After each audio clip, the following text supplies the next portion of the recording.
Which we are discussing here to accord 10% reservation to the economically weaker section among the general category is an electoral ploy.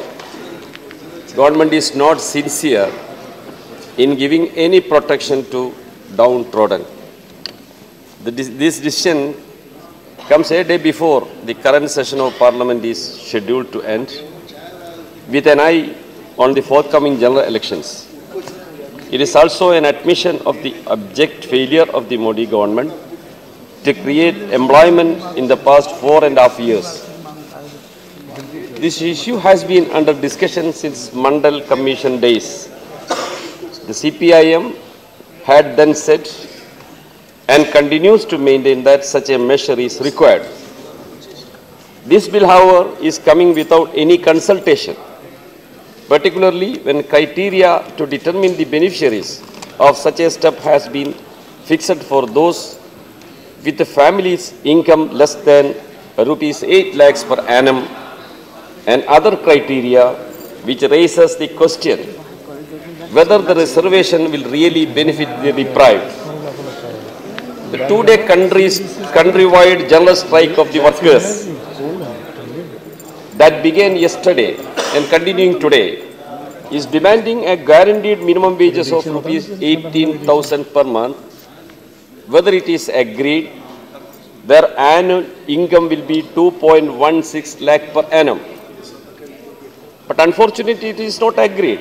Even then, those workers who are earning lesser amounts to their work will not be entitled to this reservation according to the criteria.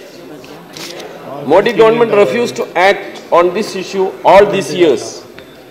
The timing of the present bill expresses this BJP-led NDA government's desperation to muster support for its electoral fortunes after its defeat in the recently held 5 state assembly elections.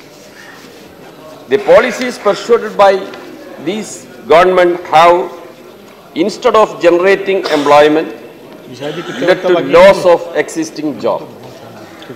Sir, recently published Center of Monitoring Indian Economy report reveals that more than 1 crore employment has lost due to the demonetization. Sir, in industries, due to the mechanization, robotization and introducing of intelligence, artificial intelligence, employment is getting reduced. Where do from this reservation will get benefit to the poor section? That is my question. Sir, the policies existing quota for SC, ST and OBC are not being filled up. Benefits of reservations are increasingly eroded by pursuit of aggressive neoliberal policies and by keeping the private sector outside its purview. Sir, in the objectives of statement of objects and reasons for this bill, government stated that at present, the economically weaker sections of the citizens have largely remained excluded from attending the higher educational institutions and public employment on account of their financial incapacity to compete with other persons. Whether with this reservation, this situation can be changed? Whether with this reservation, the economically poor section can be uplifted from that position? I say no. Our architects of our constitution, our former national leaders told, while formulating the reservation policy in the constitution, only with this reservation, the caste oppression or deprivation will not be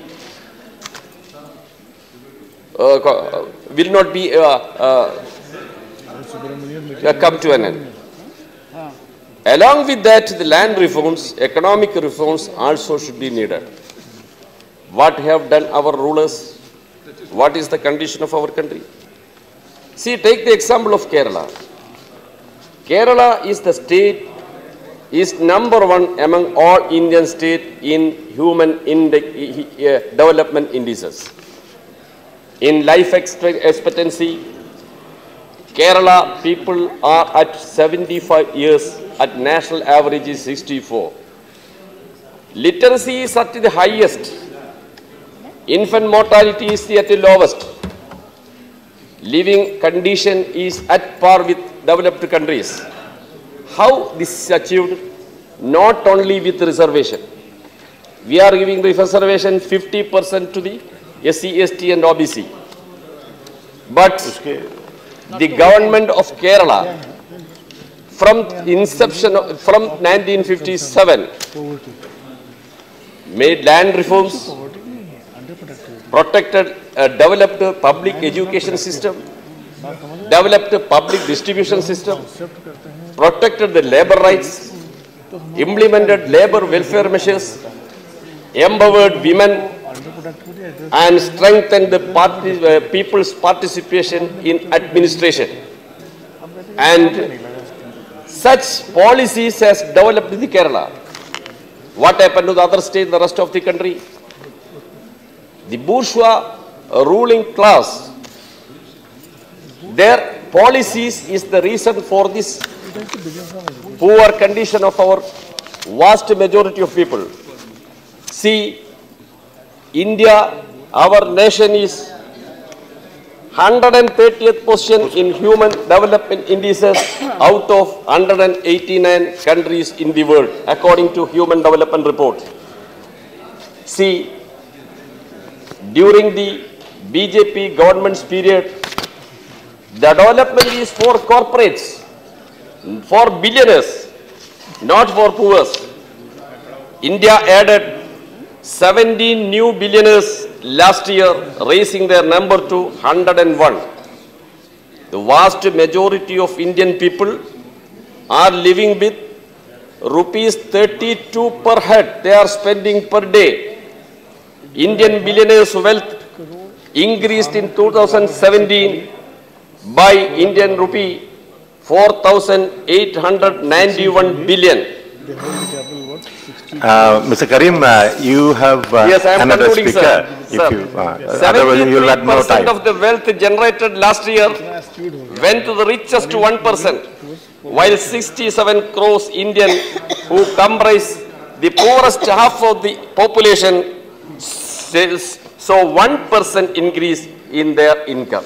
That is the condition. Then how can we uplift these poor people from their deprivation? So, while we are supporting the principle of this bill, but this will not serve the purpose. And the government may know, government will surely know, this will not survive in a judicial scrutiny. They are not concerned of that. They are concerned the coming election, for the propaganda for the coming election only. People know who are you and what is your action for 4.5 years.